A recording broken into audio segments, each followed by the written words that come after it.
Wednesday night is typically a very busy, very noisy time here at Earl Street. The halls are filled with conversations, laughter, and music. Last Wednesday, though, no one was here, and it was eerily silent.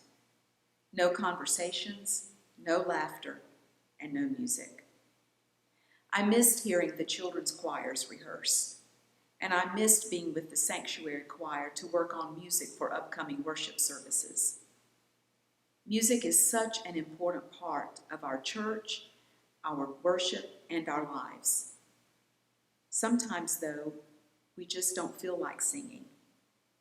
Listen to this reading of the first 4 verses of Psalm 137.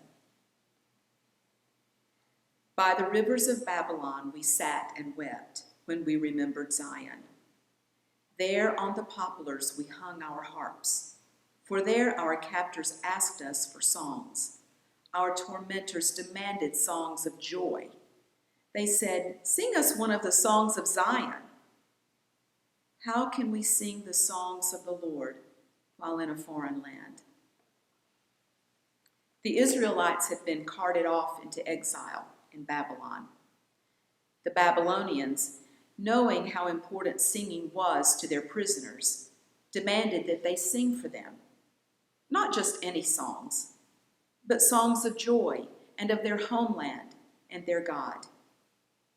But the Israelites were so devastated by their circumstances that they couldn't sing.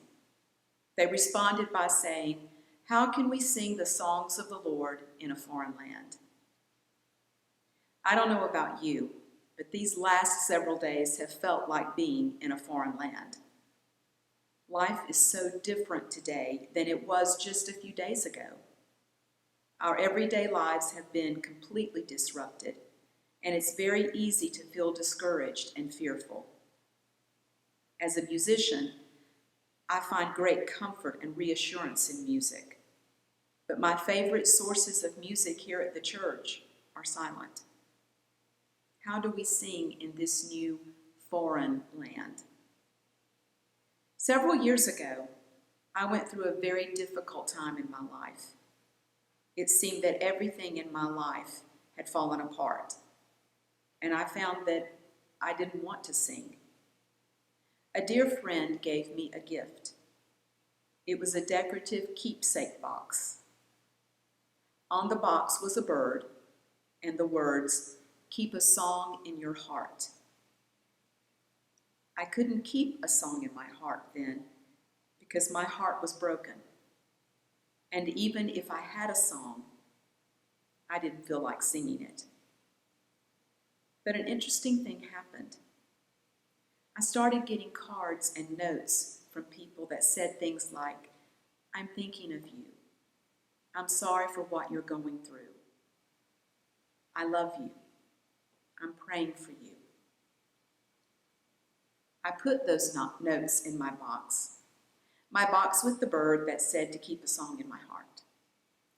And as my box began to fill with notes, I realized that the people who had written those notes were giving me a song. They were singing for me when I couldn't sing for myself, and they would keep singing until I could sing again and keep a song in my heart myself. When we have faced tragedies over the years, I've told the choir, no matter what happens, we keep singing, because that is what we're called to do. We sing for those who cannot, because that is our job. We sing our words of hope and light, because that is what God has gifted us to do. And then we let God do what only God can. So in these days of fear and uncertainty, sing. Sing the song that is in your heart, and sing for those who cannot sing for themselves, because we are all needed in the choir right now. I sing because I'm happy. I sing because I'm free. For his eye is on the sparrow, and and I know he watches me. God bless.